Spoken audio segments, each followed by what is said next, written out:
Bienvenue dans cette nouvelle vidéo consacrée à l'audio dans After Effects 2023.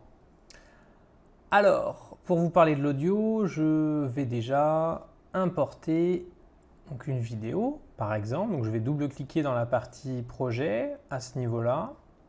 Donc, un double-clic, un classique, et je vais y importer un petit générique que j'avais créé précédemment. Donc, je clique sur Ouvrir. Donc, je vous rappelle que pour pouvoir gérer votre audio, il faut créer une nouvelle composition.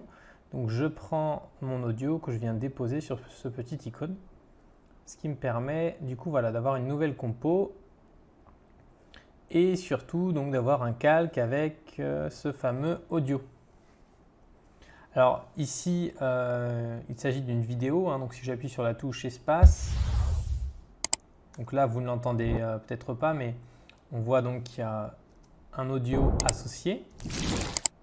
J'appuie à nouveau sur la touche espace pour arrêter. Donc l'audio se caractérise au niveau de ce petit picto. Donc vous pouvez masquer l'audio en cliquant dessus. Vous pouvez aussi cliquer juste au-dessus et cliquer pour faire réapparaître. Alors si vous déroulez en cliquant sur la petite flèche ici, vous avez les caractéristiques de l'audio.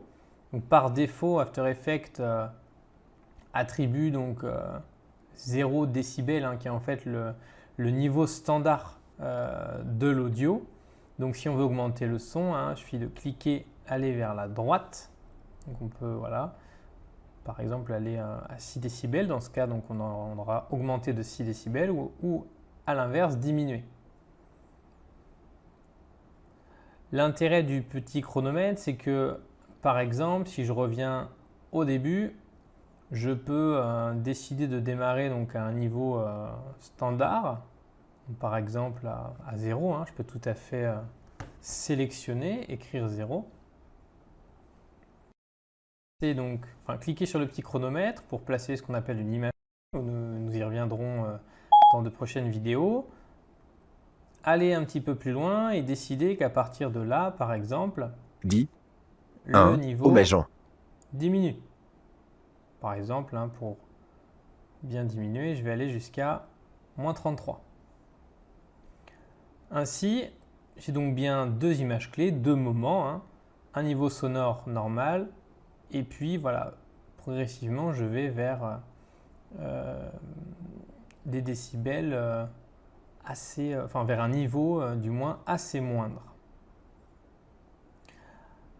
Alors, vous avez aussi une fenêtre audio juste ici avec, comme vous pouvez le voir juste là, les décibels qu'on retrouve. Donc ça peut aller de -12 jusqu'à 12. Comme je vous le disais, par défaut, on est bien sur un niveau moyen.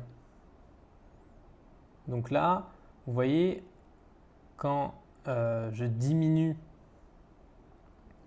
ou plutôt quand je bouge la barre, ça fait varier forcément l'audio à ce niveau-là. Donc ici, je suis à 0. Et puis, si j'avance jusqu'ici, par exemple, vous voyez que là, il lisse progressivement. Je passe de 0 à -14, -20, etc. Si je voulais juste avoir un changement brutal à partir d'ici, il aurait fallu que je remette par exemple à 0. Donc, je sélectionne, je remets 0. J'ai donc un niveau audio standard entre ces deux images clés. Et puis ensuite, je viens avoir une diminution. Voilà, vous en savez déjà un petit peu plus sur l'audio.